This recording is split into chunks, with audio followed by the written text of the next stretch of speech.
More turmoil for Tesla. This is big. The Securities and Exchange Commission is suing Elon Musk. Tesla CEO Elon Musk is the subject of a new controversy after he appeared to smoke marijuana during Tesla a podcast CEO interview. and frequent Twitter troublemaker Elon Musk unleashed a series of perplexing posts on Friday. Elon Musk is at the center of controversy again, this time accused of fraud. One of the biggest mistakes people generally make, and I'm guilty of it too, is wishful thinking. You know, like you want something to be true, even if it isn't true. You ignore the real truth because of what you want to be true.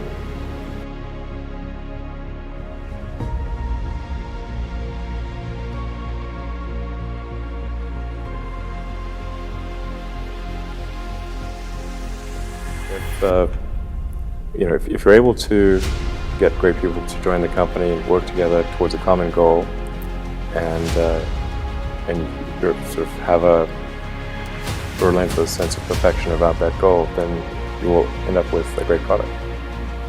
And if you have a great product, lots of people will buy it, and then the company will be successful. What's the point of a company at all? And why even have companies? It's like a company is an assembly of people gathered together to create a product or service and deliver that product or service. And sometimes people lose sight of that. A company has no value in and of itself. It only has value to the degree that it is an effective allocator of resources to create goods and services that are of greater value than the cost of the inputs.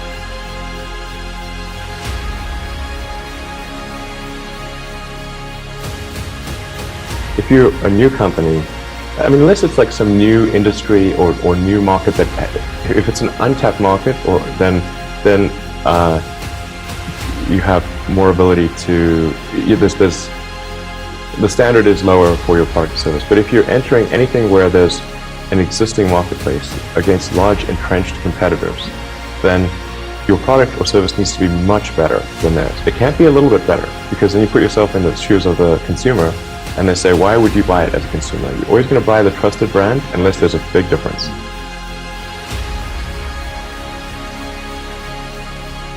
I would just urge people to say, like, hey, step back a second and say, is your product as awesome as it could be?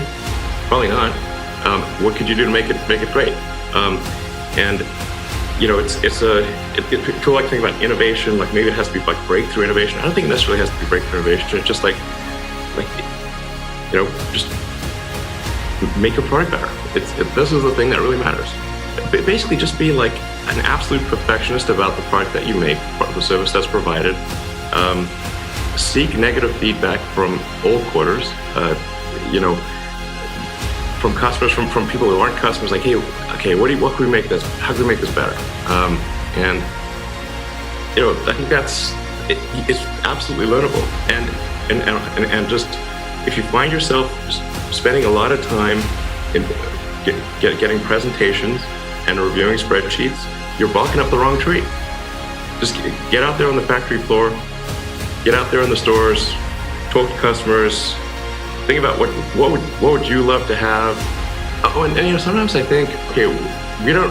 At times, like, we don't love this product, but we think others will love it. That's not really how it works.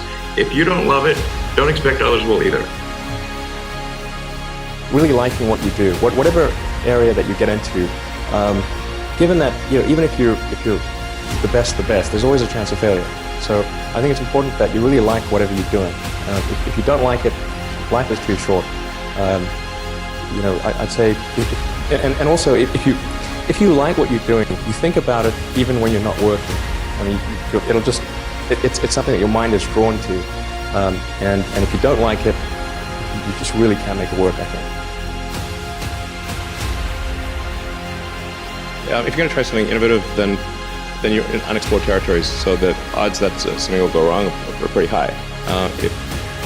It's only if you try to do something that is already well understood that there's a little chance of failure, but then it will not be interesting or innovative.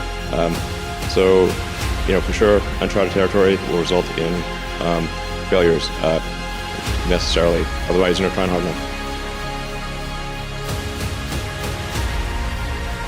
when you're building something new, there's going to be mistakes. And it's important to recognize those mistakes, acknowledge them, and take corrective action. And the success of a company is very much more about how quick are you to fix the mistakes, not will you make mistakes.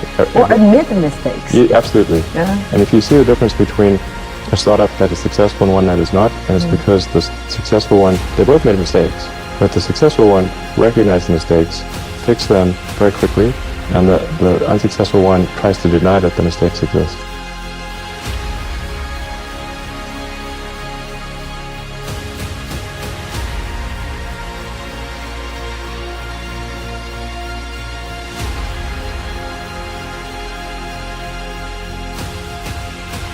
But there are a lot of negative things in the world. There's a lot of terrible things that are happening all over the world, all the time.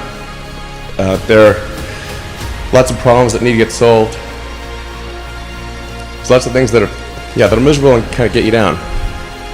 But life cannot just be about solving one miserable problem after another. That can't be the only thing. There need to be things that inspire you, that make you glad to wake up in the morning and be part of humanity.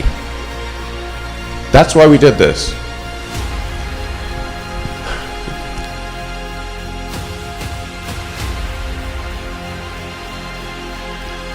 This guy called Tsiolkovsky, one of the early Russian rocket scientists, the great saying, "Earth is the cradle of humanity. You cannot stay in the cradle forever." It is time to go forth, become a star-faring civilization, be out there among the stars, expand the scope and scale of human consciousness. I find that incredibly exciting. That makes me glad to be alive. I hope you feel the same way.